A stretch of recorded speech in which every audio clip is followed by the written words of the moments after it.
넥서스 에필로그 우선순위. 나는 역사에 대한 이해가 지금 기술적, 경제적, 문화적 상황을 이해하고 더 시급하게는 우리의 정치적 우선순위를 바꾸는데 도움이 된다고 생각한다. 정치는 주로 우선순위를 정하는 문제다. 그리고 많은 경우 역사에 대한 이해가 우선순위를 결정한다. 애초에 국익을 정의하는 것이 역사적 내러티브다. 궁극적 목표를 정의할 합리적인 방법은 없다. 국익은 항상 역사적 내러티브에서 교훈으로 도출된다. 내러티브에 대한 용어 정의를 소개를 하고 있습니다. 그래도 읽어보겠습니다. 과거의 사건, 인물, 사회 등에 대한 이야기 형태의 설명을 의미한다. 역사적 사실에 기반하지만 단순히 사실 나열이 아니라 특정 관점이나 해석을 담아 이야기처럼 풀어내는 것이 특징이다. 저는 신화도 여기에 해당한다고 생각을 합니다. 정치적 목표야말로 역사에 대한 깊은 신념에서 나온다. 나는 특히 힘 있는 사람들이 AI 혁명을 인쇄혁명이나 산업혁명과 비교하는 것을 듣고 있기가 힘들다. 인쇄혁명은 직접적인 결과로 과학발전만이 아니라 마녀 사냥과 종교 전쟁도 일으켰다. 나의 목표는 AI 혁명에 대한 보다 정확한 역사적 관점을 제공하는 것이다. 정보의 가장 중요한 역할은 현실 재현이 아니라 새로운 네트워크를 짜는 것이기 때문에 새로운 정보기술은 항상 중대한 역사적 변화를 이끌어내는 촉매가 된다는 것이다. 혁명들은 정보 흐름의 혁명으로 볼 필요가 있다. 기술에 정해진 운명은 없으며 같은 기술도 매우 다른 방식으로 사용될 수 있다. 인쇄기와 양피지 두 마리가 사람들을 연결하는 새로운 수단을 제공했다면 AI는 주체성을 지닌 우리 정보 네트워크의 정식 구성원이다. 정치, 경제, 사회 시스템이 통째로 무너질지도 모르고 그럴 경우 새로운 시스템이 그 자리를 대신할 것이다. 가장 중요한 정치적 문제가 자유민주주의의 생존이나 부의 공정한 배분이라고 생각하는 사람들도 AI에 적극적인 관심을 가져야 할 이유다. AI가 성경과 같은 공인된 경전과 같이 정경화 과정에 있다. 우리는 한편으로는 지나치게 순진한 낙관적인 시각을 경계해야 한다. 정보는 진실이 아니다. 정보의 주된 임무는 현실을 재현하는 것이 아니라 구성원을 연결하는 것이다. AI가 기존의 패턴을 깨고 진실을 우선시할 것이라고 기대할 이유는 없다. 한편 반대 방향으로 너무 멀리 가서 지나치게 냉소적인 시각을 취하는 것도 경계해야 한다. 만일 권력이 유일한 현실이라면 갈등을 해결하는 방법은 폭력밖에는 없을 것이다. 하지만 인간은 진실에 관심이 있으므로 윈윈할 방법을 찾아야 한다. 이것이 바로 민주주의 네트워크와 과학기관의 기본 전제다. 이 책을 쓰게 된 기본적인 동기다.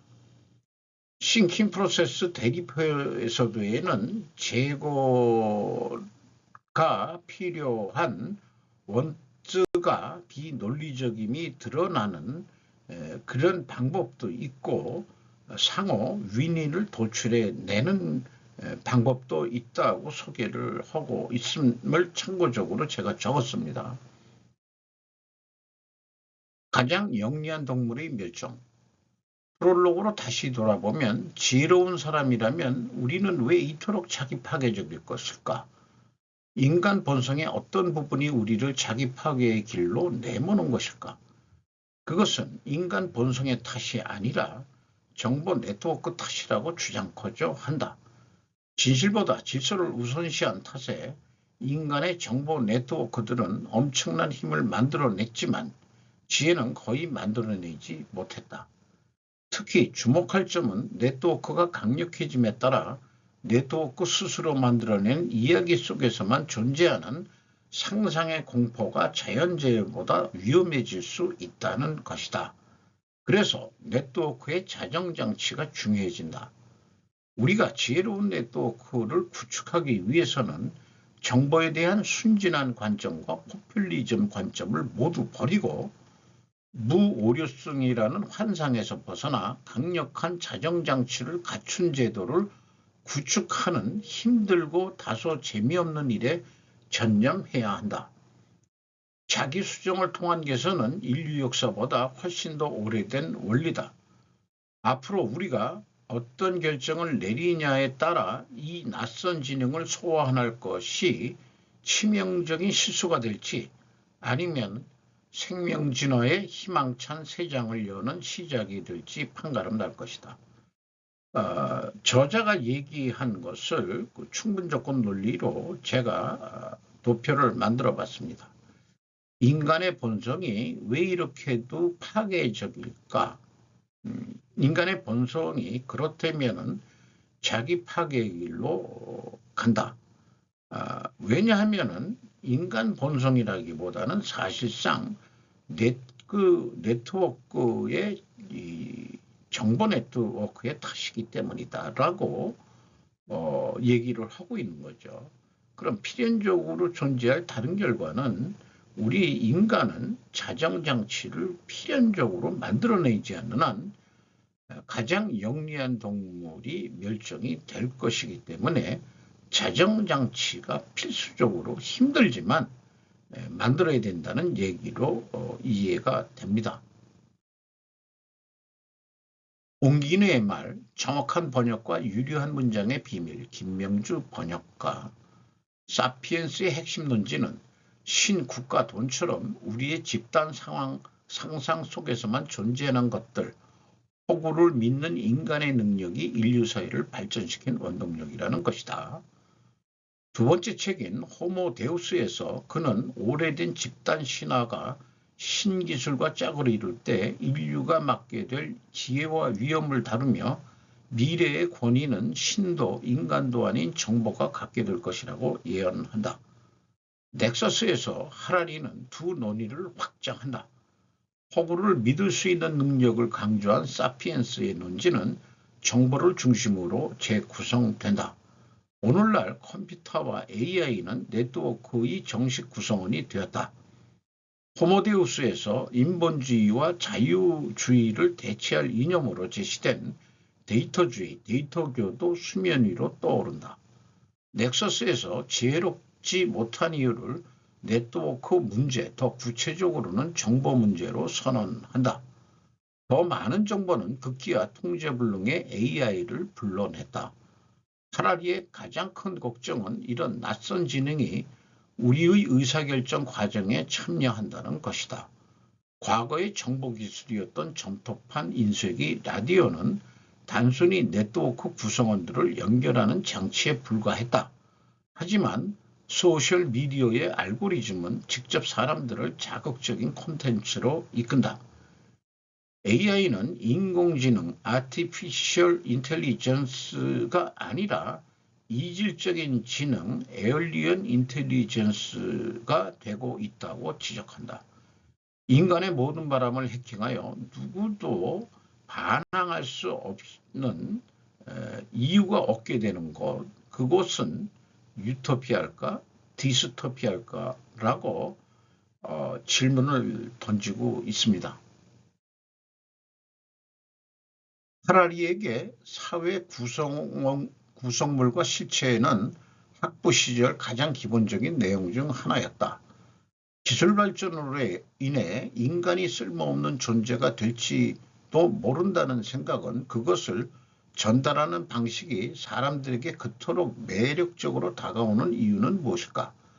그동안 철학적 사치였던 질문들, 인간이란 무엇인가, 선이 무엇인가가 현실로 다가왔기 때문이라고 설명했다. 넥서스는 네트워크에서 여러 노드, 사람, 장치, 시스템 등이 연결되는 중심 연결점을 뜻한다. 넥서스는 제목 그대로 연결에 대한 책이다. 또한 정보라는 키워드를 중심으로 역사, 종교, 신화, 문학, 진화, 생물학 같은 다양한 주제가 만난다는 의미에서 책 자체가 넥서스 역할을 한다. 종교사와 AI에 대한 논의가 만나는 책이라니 감탄사로 음진이의 말을 맺습니다. 이 표현은 김명주 번역가를 소개한 생전에서 번영으로라는 블로그에서 이 사진을 가지고 왔습니다. 생물학과와 성균관대에서 생물학과 이화여대에 됐고 통번역 대학원에서 공부했고 지금은 주로 과학, 역사, 인문 분야의 책을 우리말로 옮긴다라고 소개를 했습니다. 저의 주제인 생전이지만은 이 블로거는 번영까지 얘기를 하고 있네요. 저는 생전 한 가지만 하더라도 좀 버겁다 하는 입장으로 우선 우리의 궁극적인 목표는 생전이다. 이런 관점으로 요즘 진행을 하고 있죠.